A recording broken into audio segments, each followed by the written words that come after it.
Hi there, grandkids. You have a cousin named Audrey, and today I'm going to read Just Being Audrey. This story is about a famous actress named Audrey Hepburn.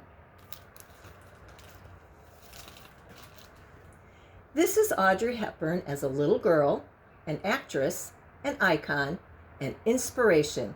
This is Audrey just being Audrey. Just Being Audrey by Margaret Cardillo, illustrated by Julia Denos.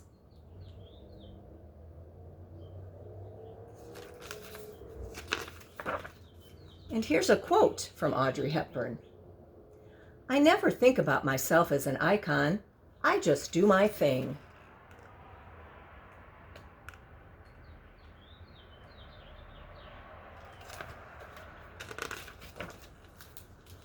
More than anything, Audrey wanted to be a ballerina. She was too tall, her feet were too big, and her neck was too long. Still, Audrey danced on. She held fairy tale ballets in her yard, the trees and squirrels her audience. Audrey's brothers would tease her, always off in her own world. But her mother understood. It is just like Audrey to do her own thing.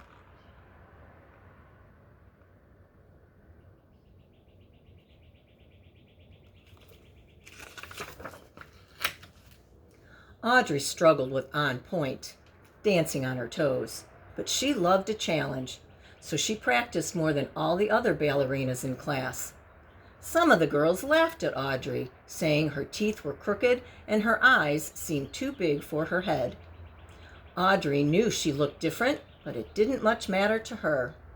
She wanted only one thing, to be the prima ballerina of all of Europe.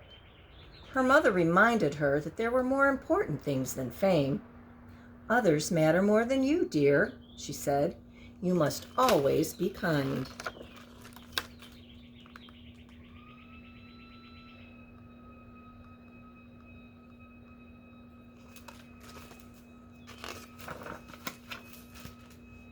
When Audrey was 10 years old, World War II broke out in Europe. Her family fled to Holland, but the Nazi troops marched into the country and right up to the Hepburns' front door.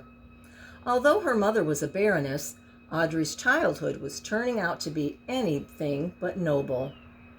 Her family and 40 other people hid in a small house in the country. There was no heat and little food.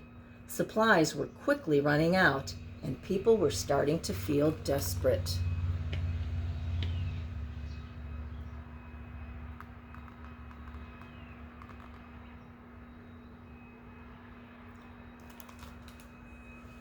Despite everything, Audrey continued to dance. She took the children into the dining room to practice ballet routines. The dancers held performances to raise money for resistance troops. The audience could not clap for fear of being found, but the smiles on their faces told Audrey all she needed to know.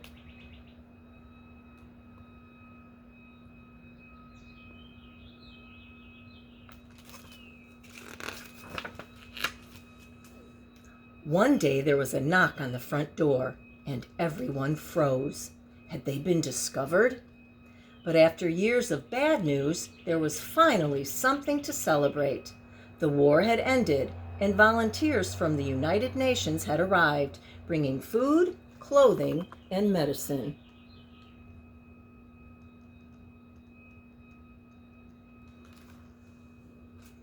One volunteer gave Audrey a chocolate bar. She ate it so quickly she got a stomach ache, but it was the most delicious thing she had ever tasted. Audrey never forgot that kind gesture.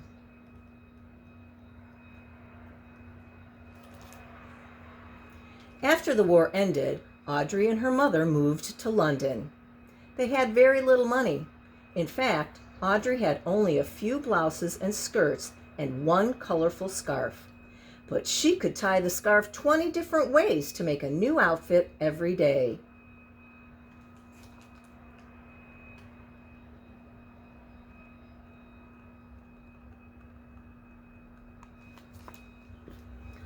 Audrey soon realized that her dream of becoming a ballerina was not going to become a reality.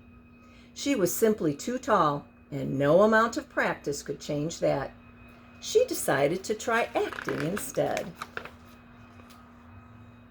She landed a few small roles. One took her to the south of France.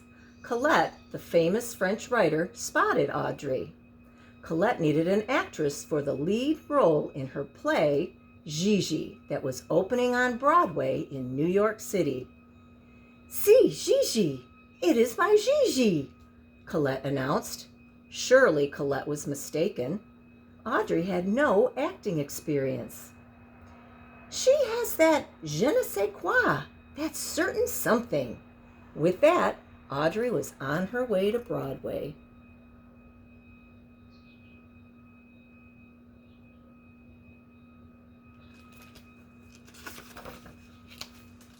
New York was very different from the countryside, but Audrey rehearsed so much she hardly noticed. To make up for her inexperience, she worked harder than anyone else.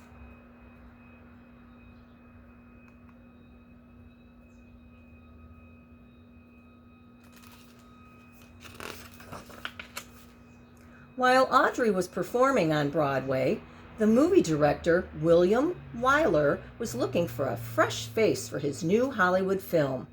When he saw Audrey, he knew he'd found it. In the movie Roman Holiday, Audrey plays Princess Anne, who falls in love with a journalist.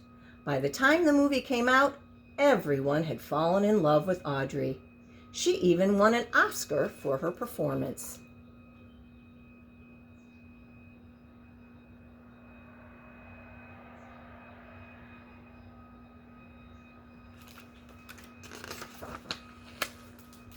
Audrey went on to star in some of Hollywood's biggest movies, including Funny Face, Sabrina, and My Fair Lady.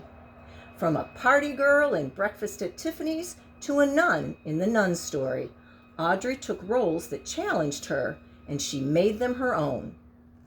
Audrey often played characters who went through some kind of transformation, both inside and out. But in real life, Audrey always knew just who she was and just where she had come from.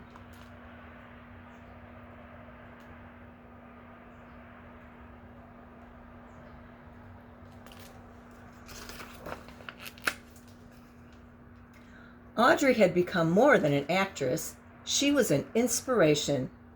While most Hollywood starlets were curvy and wore glamorous outfits, Audrey would only be herself. She was always slender, she wore her hair short, and her clothes were simple and elegant. It was such a different style that it got its own name, the Audrey look. And the very things that made her appear awkward as a child, they were precisely the things that made her beautiful as an adult. From Los Angeles to New York, Paris to Tokyo, there were imitations of her walking about town. Everyone wanted to be just like Audrey.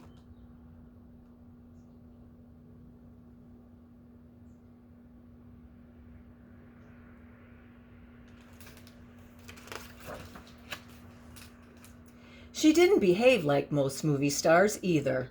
She was always on time and studied her lines to perfection. After filming, Audrey would cook warm spaghetti dinners for the cast and crew. She was the kindest actress any of them had ever worked with.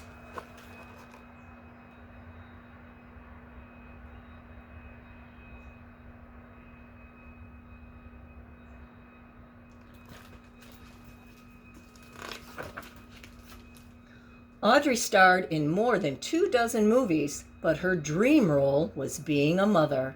She spent her days with her sons, Sean and Luca, and tended her garden in the afternoons. She had never been happier.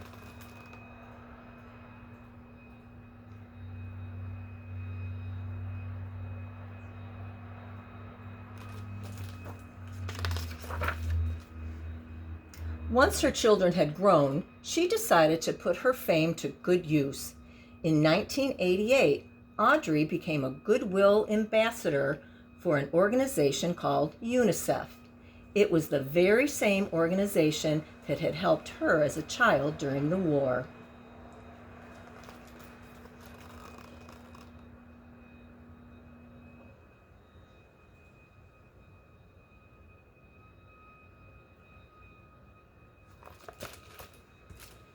Audrey traveled all over the world bringing aid to children in need. Like with flowers, she said, it's the same with children. With a little help, they can survive and they can stand up and live another day. Her finest performance came in 1989. Audrey spoke to Congress to ask for help for all the children she had met during her travels. I am here today to speak for the children who cannot speak for themselves, she said. Every child has the right to health, to tenderness, to life. Her words were so moving and eloquent that people listened. Funding for UNICEF doubled, and she inspired fellow actors to join the movement. For her efforts, Audrey was awarded the Presidential Medal of Freedom in 1992, one of the highest honors a person can receive. Audrey's life was not always a fairy tale, but she chose hope over sorrow. Her legacy remains.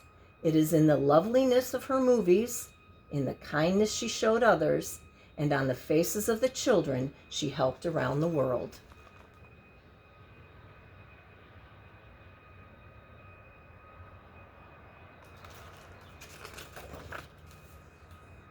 And if you look closely, you can still see the Audrey look about town.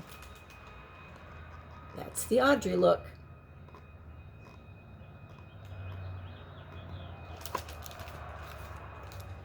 Hope you enjoyed that biography, the story about the actress's real life.